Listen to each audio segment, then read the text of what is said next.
यशोमती मैया के नंद लाला। नारायण हरि, नारायण हरि।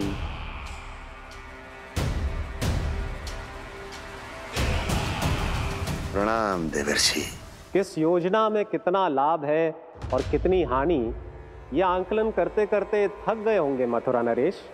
देवर्षि, आज मेरा ध्यान कैसे आ गया आपको? आप तो सदैव ही मेरे ध्यान में रहते हैं महाराज कंस। सत्य तो यह है कि मथुरा में जो भी हो रहा है मुझसे छिपा हुआ नहीं है। मैं जानता हूं कि आप किसी भी असुर को वृंदावन क्यों ना भेजें, और वो असुर कितना भी शक्तिशाली क्यों ना हो, कृष्ण का सामना नहीं कर पाता। या तो पराजय स्वीकार करके आपके पास लौट आता है, या तो फिर वीर गति को प्राप्त हो जाता है।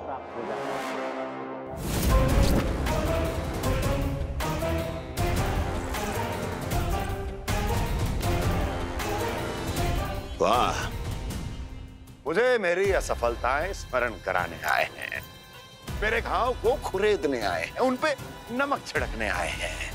मित्र को शत्रु समझने की भूल मत कीजिए महाराज कंस। मैं तो आपकी सहायता करने आया हूं। हाँ, और मेरी सहायता। कृष्ण विष्णु अवतार है, आप विष्णु के भक्त हैं। मैं हूं विष्णु द्रोही, फिर भी तो आपके आराध्य को हानि पहुंचाना चाहता है, उसकी सहायता करना चाहते हैं आप। क्या आप निश्चित रूप से कह सकते हैं कि आप ब्रह्मांड के सभी नियमों को अच्छी तरह समझते हैं? अवश्य। आपके लिए बस इतना ही जानना पर्याप्त होगा कि मैं जो कुछ भी कर रहा हूं उसके लिए मेरे व्यक्तिगत कारण हैं। मैं तो बस आपके हित में पिछली बार की तरह एक सुझाव लेके आया था, पर यदि आप मेरा सुझाव सुनना भी नहीं चाहते तो आपकी इच्छा। नारायण हरि, नारायण हरि। कारण चाहे जो हो, इनके पिछले सुझाव के कारण ही आज मेरे शत्रुओं की संख्या कम है। अन्यथा मैं देवकी के अन्य पुत्रों को भी जीवित छोड़ देता, और आज वो सब अपने भाई के साथ मिलकर उसकी शक्ति को अनेक गुणा बढ़ा देते। ठहरिए देवर्षि।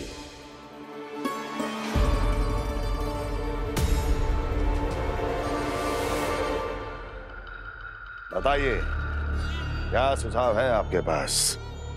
मेरे सुझाव का नाम है कालिया नाग।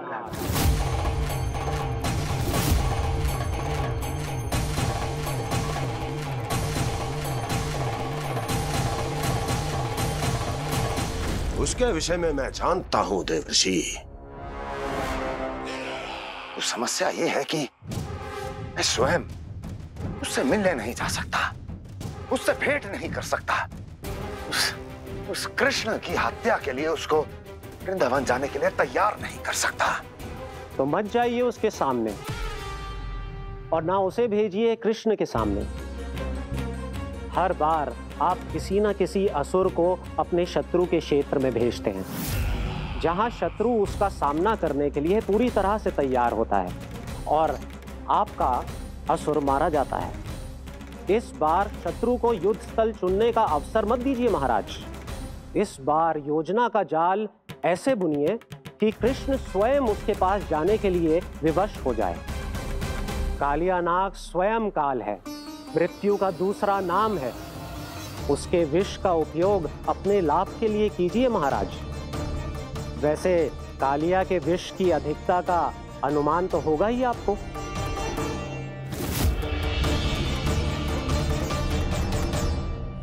एक बार जो उसके क्षेत्र में पहुंच गया, फिर उसके विष से बचना असंभव है। उचित सुझाव है देवर्षि, उचित सुझाव है। देवर्षि, उस छलिया विष्णु की भक्ति करते करते आप भी उसके रंग ढंग सीख गए हैं। उचित है। उचित है।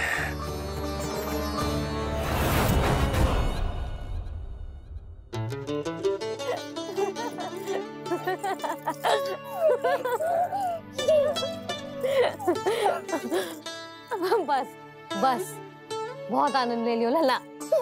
बस अब दूध पी ले। ठहर ठहर, गर्म है। जी ले ले।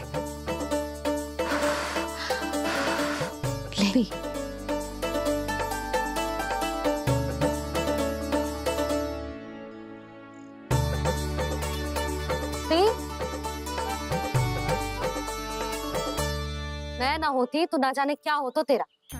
अपने आप दूध भी ना पी सकते है, भावला कहीं का। आपकी इस प्रेम के लिए तो मैं धरती पे आया हूँ मैया। मैं भी यही सोच रहा हूँ यशोदा कि तुम ना होती तो मेरा क्या होता। इसी बात पे थोड़ा दूध और कजू खाने को दे दो। अरे मैं तो भूल ही गई। तनिक ठहर जाओ जी, दूध पी लेना तो आपके लिए भी कछु ले आती हूँ।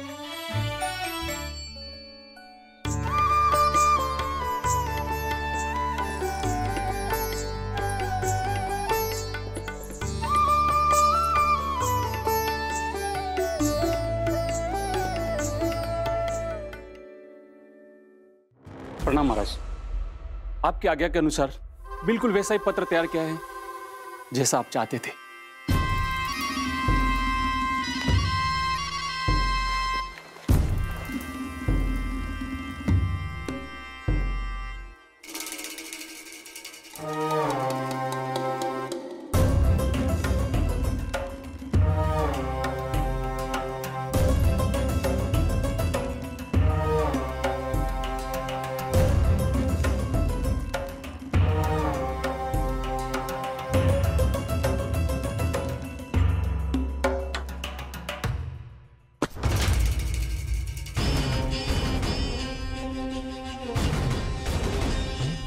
कृष्ण जन्म से लेकर आज तक ये मेरी सबसे महत्वपूर्ण योजना है। इसका सफल होना निश्चित है दूत, किंतु केवल वही करना जैसा मैंने कहा है। जाओ।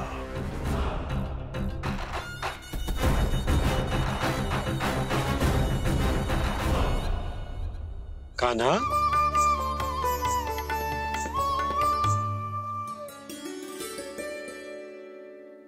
क्या होगा? बाबा मैं चाहता हूँ कि मैया की ममता क्रिस्टल फ्रेम की वर्षा मुझ पे सरते ऐसे होते रहे। वो तो होती रहेगी लल्ला। अपने लल्ला के लिए किसी मैया का प्रेम कभी कम हो सकता है भला? नंदराज, वो मथुरा से एक दूत आयो है महाराज कंस का राजपत्र लेके।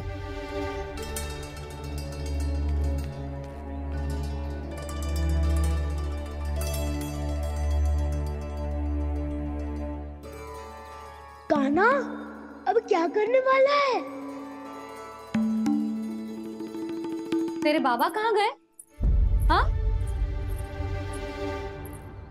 कंस मामा का खेल आरंभ हो गया है, पर मैया वो सब सुनेगी तो व्यर्थी चिंतित हो जाएगी। बस थोड़ा बाहर गया मैया, कछु खाइए से।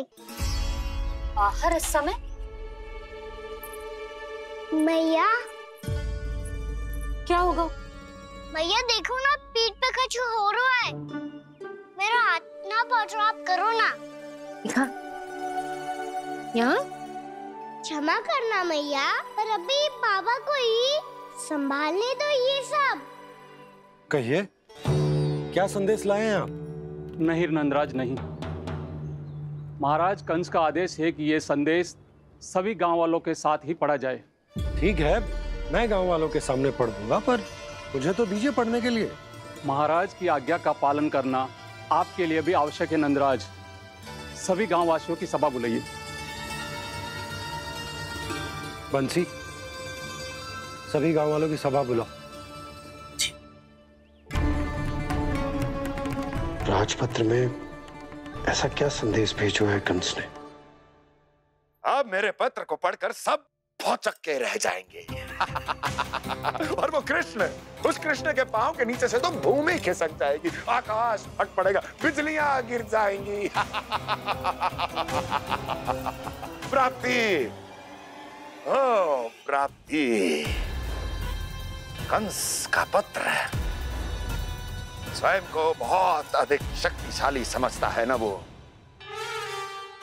अब देखता हूं कैसे वो इस महासंकट का सामना करता है।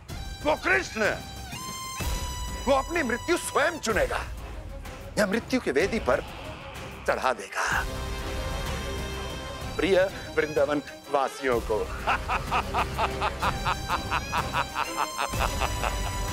अब आएगा आनंद प्राप्ति, अब आएगा आनंद। सबको इकट्ठा करवा के ही पढ़वाएगो। अवश्य ही कोई विशेष संदेश दिया होगा कंस ने। मैं भी यही सोच रही हूँ सुलक्षणा जीजी, कछु ना कछु तो विशेष है, पर जे हो क्या सकता है? हाँ, बात तो सही है। ऐसा क्या हो सकता है? सभी गांव वासियों के सामने पढ़ा जाए, कछु तो विशेष अवश्य लग रहे हो। बाहर तक कोलाहल क्यों हो रहा है? मैया, मैया, अब क्या होगा? मैया देखो ना, सर पे कछु हो रहा है। लल्ला, नारायण ने तुझे हाथ दिए हैं ना? पीठ की बात अन्य थी। अपने सिर की सेवा स्वयं कर। सर पे तो हाथ पहुंच रहा है ना?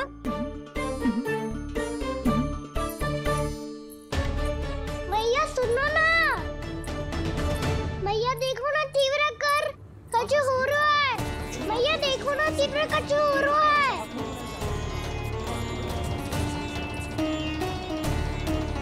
सब लोग आ चुके हैं, अपना संदेश सुनाइए आप।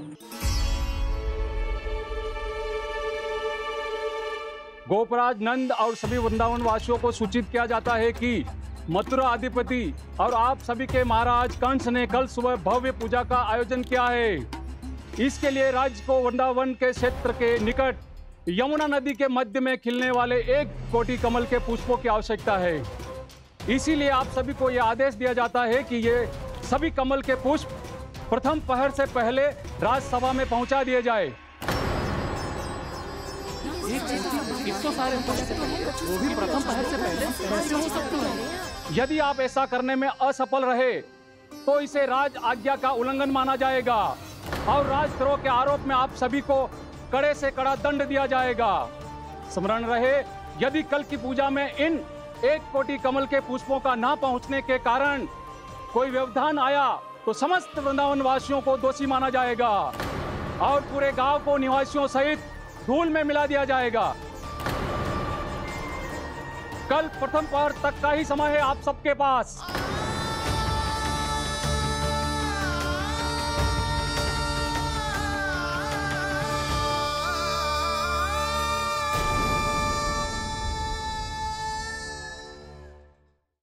एक कोटि कमल पुष्प, वो भी कल प्रथम प्रहर में?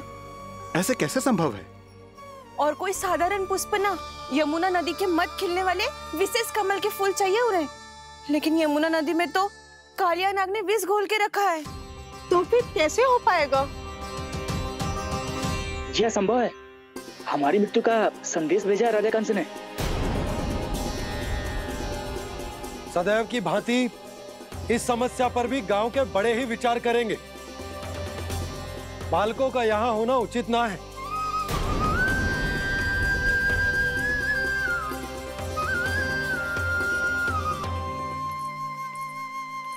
लल्ला, ले जे गेंद ले, जा अपने सखाओं के साथ खेल। सुबह उज्जवल, मधुमंगल वसंता, देखो मैया ने क्या दिया है। चलो खेले, बहुत आनंद आएगा आज।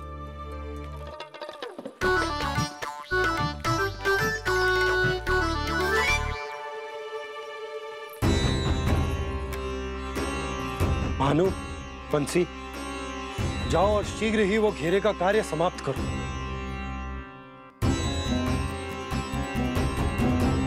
पर कछु ना कछु तो करना पड़ेगा ना। पर हम कर ही क्या सकते हैं? पुष्प लाने को और कोई उपाय है भी तो ना। मैं चला जाऊंगा जमुना जी में। वैसे भी मेरे जीवन के कितने दिन शेष बचे हैं। गांव के लिए, समाज के लिए कुछ करके मरूं, तभी तो शांति मिलेगी। ना काका, यदि आप उस विषैले जल में छलांग लगा भी दोगे, किंतु 1 कोटि कमल पुष्प एकत्रित कर पाना आपके लिए संभव ना है। इससे अच्छा है कि मैं चला जाऊं। यदि मैं मर भी गया तो मेरे पीछे रोने वाला कोई ना है। किसी को कहीं जाने की आवश्यकता ना है। गोप नरेश होने के नाते ये मेरा कर्तव्य है कि मैं आप सबकी रक्षा करूं। नंदराज, आपको जाना है तो जाओ। हरिया, काका, भैया सब चले जाओ। लेकिन आपको पता है वहाँ का जल कितना विषैला है। आप लोग एक क्षण भी जीवित नहीं रह पाओगे। फिर कैसे इकट्ठा करेंगे 1 कोटि कमल पुष्प? आप बात तो सही कह रही हैं शांति। उस दुष्ट कंस ने ऐसी मांग रख के हम सबको फंसा दिया।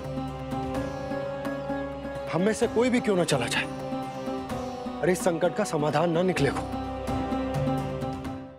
कान्हा, बताना कौन सा खेल खेलें? गेंद पकड़ खेलते हैं।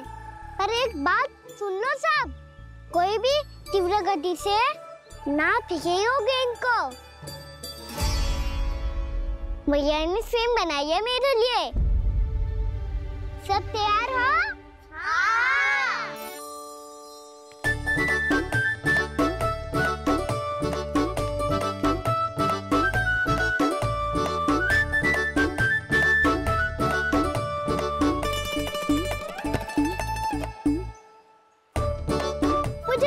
मुझे दो।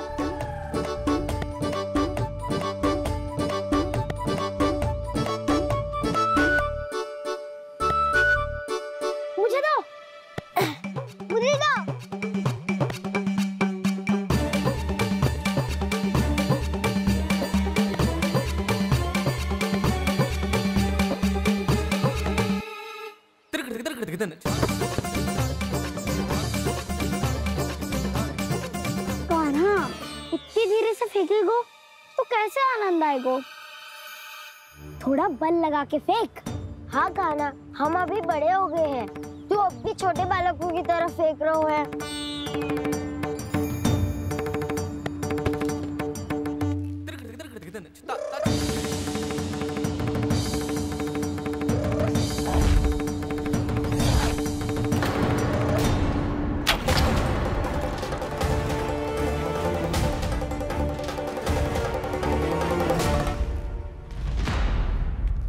दीदी जी क्या करो कान्हा?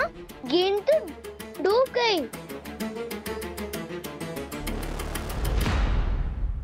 अच्छा, तो ये सब इसकी योजना का भाग था ताकि ये कालिया का सामना कर पाए। तुम सबने तो कही थी तीव्र गति से फेंको। देखो फिकवा दी ना मेरी गेम। मुझसे नदी में। अब मुझे जाके लानी पड़ेगी। रुक जा कान्हा, रुक जा कान्हा। जी क्या बोल रहे थे कान्हा? इसमें तो बहुत संकट है। कोई भी संकट मेरी मैया का उपहार खोने से बड़ा ना है। बहुत प्रेम से बना के उन्होंने दी थी। हे नारायण, कोई उपाय समझ में ना आ रहा है। मैया, अब कैसे करेंगे हम अपने गांव की रक्षा? कीड़े पड़ेंगे उस दुष्ट को। यदि उसके कारण किसी के प्राण चले गए तो कौन सा फल मिलेगा उसे इस पूजा का? तुम सही कह रही हो यशोदा। और हमारे पास कोई और दूसरा विकल्प भी तो ना है। यदि हमने मथुरा की राज आज्ञा का पालन ना किया तो इसका दुष्परिणाम पूरे गांव को भुगतना पड़ेगा।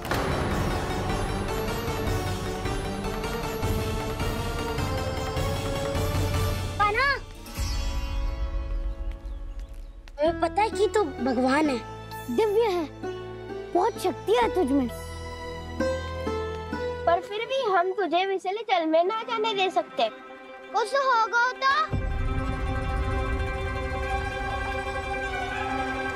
तुम सब इतनी हट कर रहे हो तो ठीक है, ना जाऊंगा। गेंद कहाँ गिरी है, कितनी दूर गई है, ये तो देख लो। ताकि उसे बाहर निकालने का कोई उपाय ढूंढ पाओ?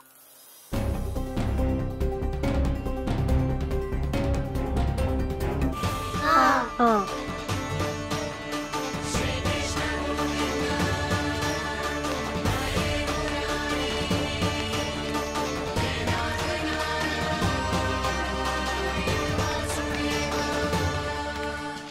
कान्हा की ये लीला तो समझ ही नहीं आ रही। पहले इसने देवश्री नारद को मथुरा जाकर कंस को भगाने के लिए कहा, फिर स्वयं ही दुखी भी हो गया कि अब इसका रहस्य सबके सामने खुल जाएगा। और अभी स्वयं ही तो इसने कहा था कि गेंद बहुत महत्वपूर्ण है, फिर स्वयं ही उसे नदी के विषैले जल में फेंक दिया।